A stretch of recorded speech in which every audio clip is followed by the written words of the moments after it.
stand for the flag salute. I pledge allegiance to the flag of the United States of America and to the republic for which it stands, one nation, under God, indivisible, with liberty and justice for all.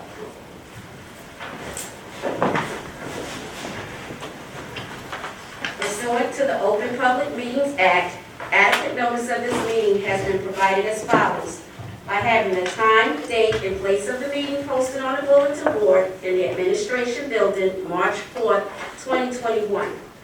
By sending a copy of the meeting notice to the Star-Ledger newspaper and the Union County local source on March 4th, 2021.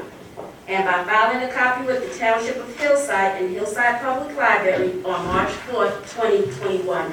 Roll call. Mr. Handler, Ms. Best, Present. Ms. Horton-Givens, Mr. Howard, Present. Ms. Simmons, Present.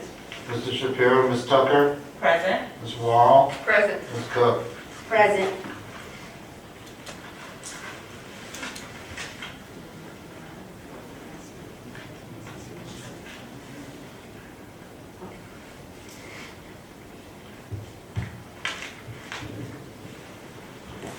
At this time, I would like to make a motion to go into public comments.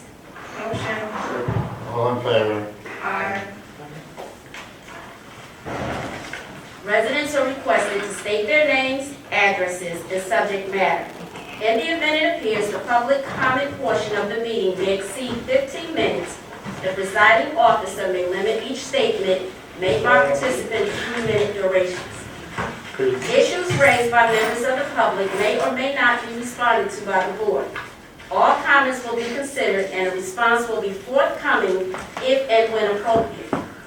The board asks that members of the public be courteous and mindful of their rights of other individuals when speaking. Specifically, comments regarding students and employees of the board are discouraged and will not be responded to by the board. Students and employees have specific legal rights afforded by the laws of the state of New Jersey. The board bears no responsibility, nor will it be liable for any comments made by members of the public. Members of the public should consider their comments in light of legal rights of those affected or identified in their comments and be aware that they are legally responsible and liable for their comments. First comment is from Anthony Salter, 528 Chapman Street. Good evening, board members, Superintendent Gregory, and staff. I cannot commend those 6 board members enough for having the vision to support a formulation of a magnet school in Hillside. The lasting legacy of such a brilliant academic achievement was a source of pride for our community for years to come. Also, thank you for sharing my educational credentials and certifications in detail with Ms. Tucker in January. Yes, January. I was perplexed by her comments about me on the March 1st meeting that she searched but couldn't find them. First, I'm proud of my educational credentials, experience, and my portion of work on making the magnet school a reality. Second, unfortunately, I have to mess Ms. Tucker's narrative up with facts. Ms. Tucker, although you may view me as a politician, my substance is so much deeper than your cognitive dissonance will allow you to accept that at this time. Regarding facts given to you to perpetuate your narrative is not as open-minded as the school board member should be, because facts matter. Ms. Tucker, unrelenting monthly obsession, unsolicited and unwarranted passion, researching and discussing me, as she has openly admitted, is a bit stalkish, unprofessional, and unsettling. For the record, I definitely carry none of these feelings for or about her. If it continues, I suggest she seek serious professional counseling to get to the root of her obsession with me. No, I am not going with her. Again, I heard her talk about not seeing my credentials, which were told and provided to her in January. I now urge her to publicly show us her credentials and school code to be more forthcoming. No one or the other. Show both. She won't be able to. I did some research myself. Many people view our meetings, and not once have we heard one positive educational idea to benefit the other 6 schools come from Ms. Tucker. She continuously talks about the magnet school after she voted against it. Strange but true. To add insult to injury, Ms. Tucker also voted against our children with special needs getting the attention and services they deserve with out-of-district placements. Luckily for these families, she was outvoted by our more compassionate school board members who put children first. Ms. Tucker, you were elected to be a school board member for 1 year. You have wasted 2 out of 12 months with a lack of productivity and ideas. Your unfocused actions are a reflection of you, and a casual observer could mistakenly group the organization in it as well. Don't worry about me. I am good and will be better sooner than you think. Ms. Tucker, it's great to pontificate once a month about holding people accountable, but for the betterment of the Hillside Public Schools, please start with yourself. The campaign is over. Time for results. The only other one received this evening is Elizabeth Walsh. Dear board members and Superintendent Gregory, I'm writing to thank you for participating in Hurd & Looker's virtual Read Across America event held during the first week of March. The feedback I received from both the students and the teachers was truly heartwarming. Because you were willing to volunteer your time, every class and every grade was able to have a guest reader during the week. Once again, on behalf of Hurd & Looker, I would like you to know that you are all appreciated. Liz Welsh, Title I teacher, Hurd & Looker School. That's it. At this time, I'd like to take a motion to close public comments. Motion. Second. All in favor? Aye. This time, we're going to have our committee reports. Ms. Best, can you do finance? Good evening, everyone. On March 11th, the Finance Committee met to discuss the budget as well as the other set items on the agenda.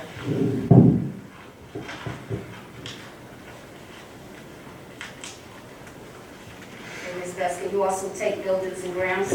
Sure. The committee also met on March 11th to discuss, actually there are no items this month for buildings and grounds. Ms. Worrell, can you do education? Yes. The committee met on March 11th and discussed items 1 through 5 on the agenda.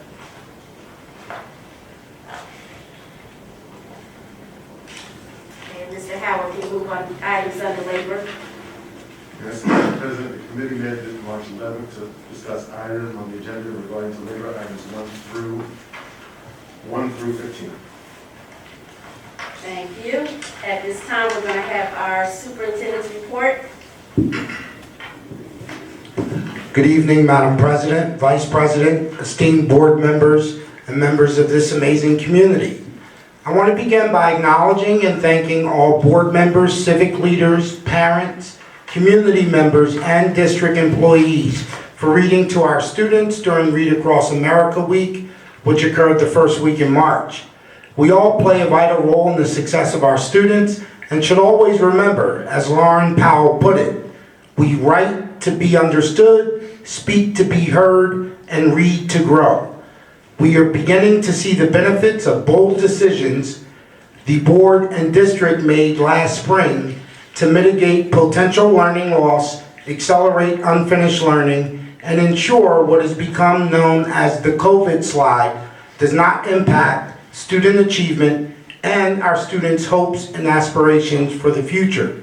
Some of those decisions included adopting a rigorous aligned K-8 English curriculum, upgrading our math curricular resources, adopting an online platform that ensures synchronous instruction or live teaching can occur daily, along with an assessment system that allows us to accurately track student performance, modify instructional practice to improve student outcomes.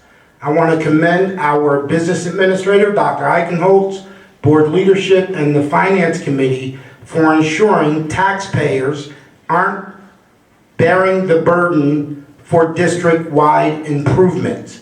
We continue to make wise investments and are seeing the results. We recently received extremely positive data from our second round of interim assessments in math and English language arts from kindergarten to 11th grade. Our teams are working diligently to unpack it, determine ways to improve student outcomes and teacher practices, but more importantly, the best way to communicate it to our school community, key stakeholders, and Board of Education members.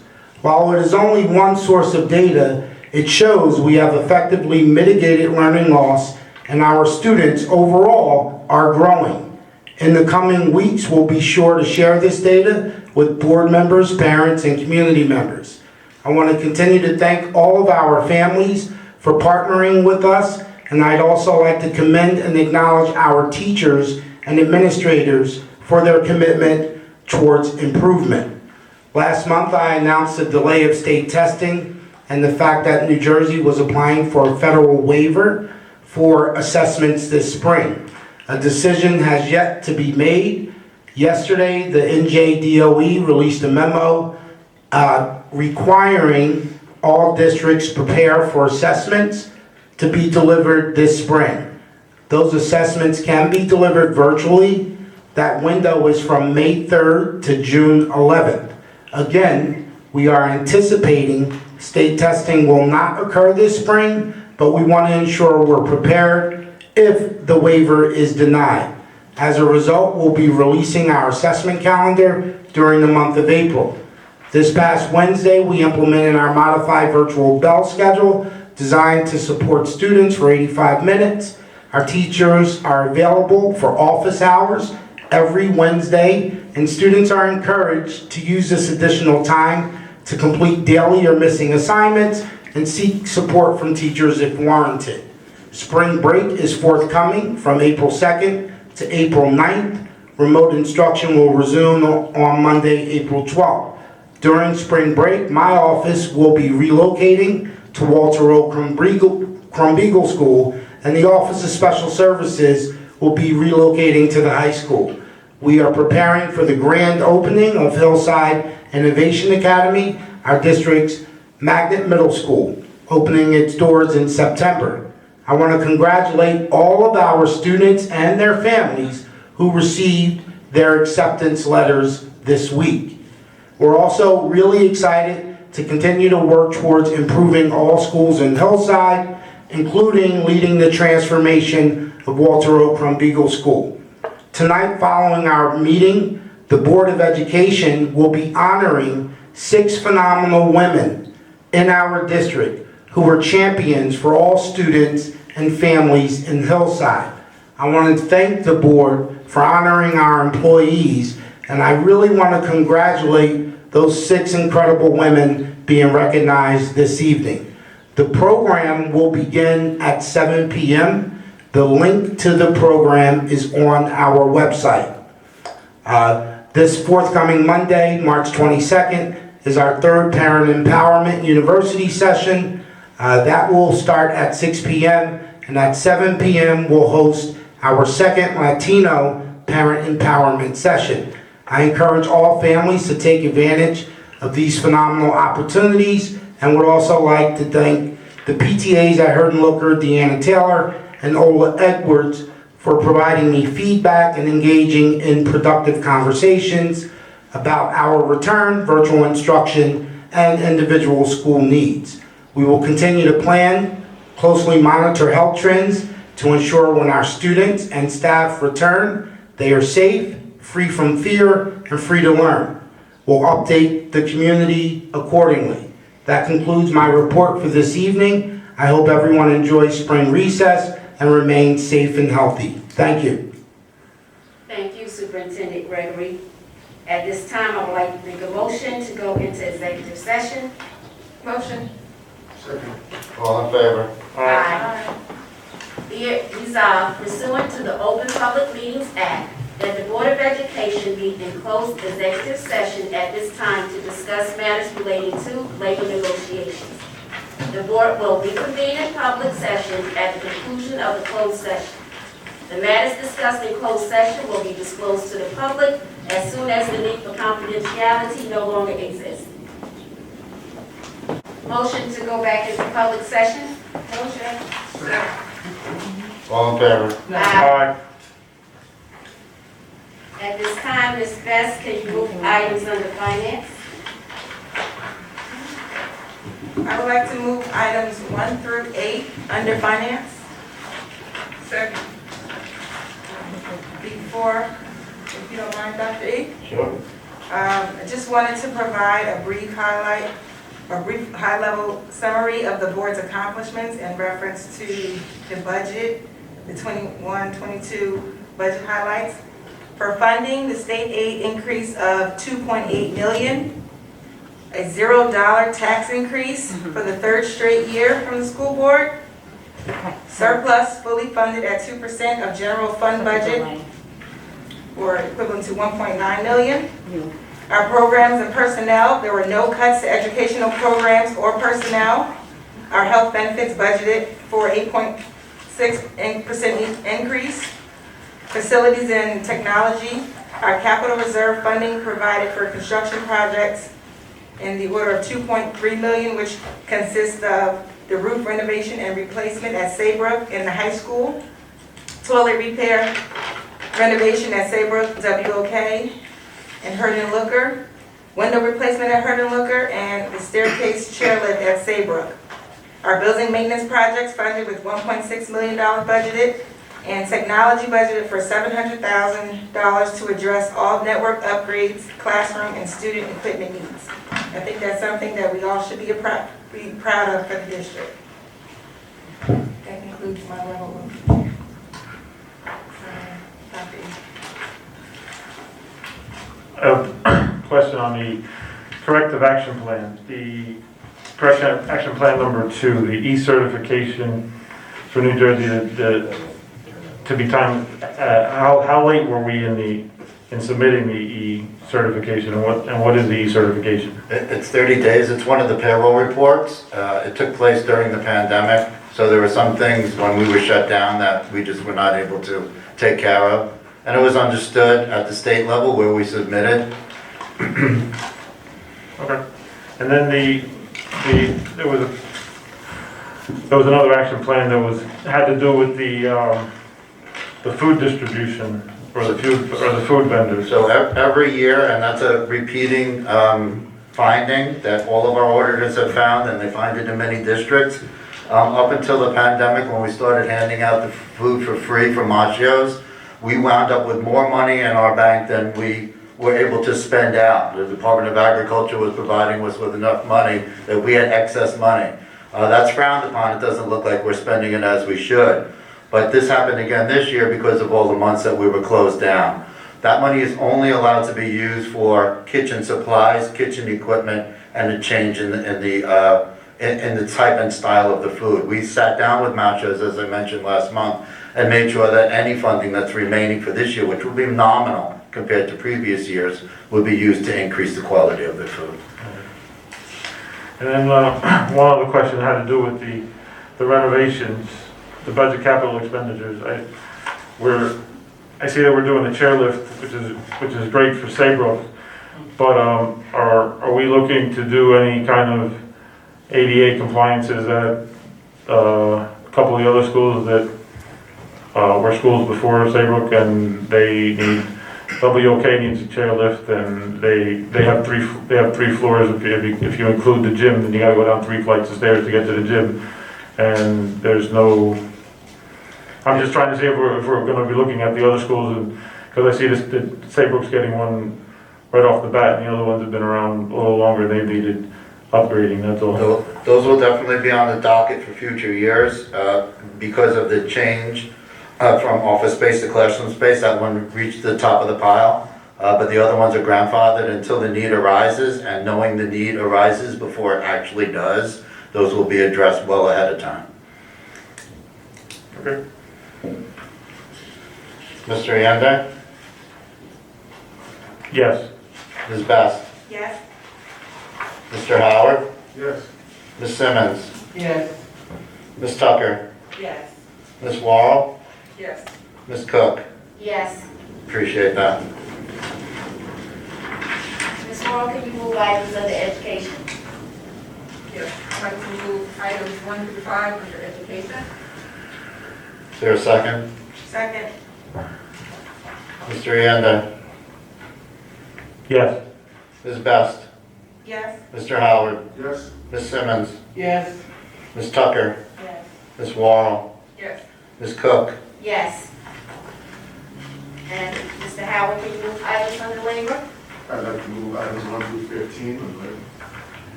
Second? Understanding 10 is scratch for now. Mr. Yanda? Yes. Ms. Best? Yes. Mr. Howard? Yes. Ms. Simmons? Yes. Ms. Tucker? Yes. Ms. Worrell? Yes. Ms. Cook? Yes. At this time, is there any old or new business anyone wants to go over?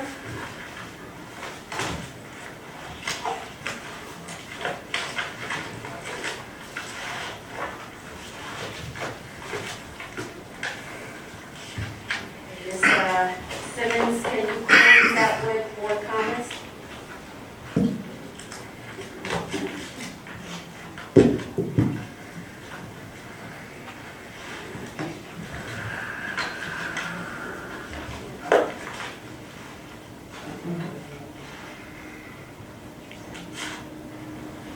I would like to thank everyone for coming out today for, on March 18th for the Board of Education meeting. I need to close it out.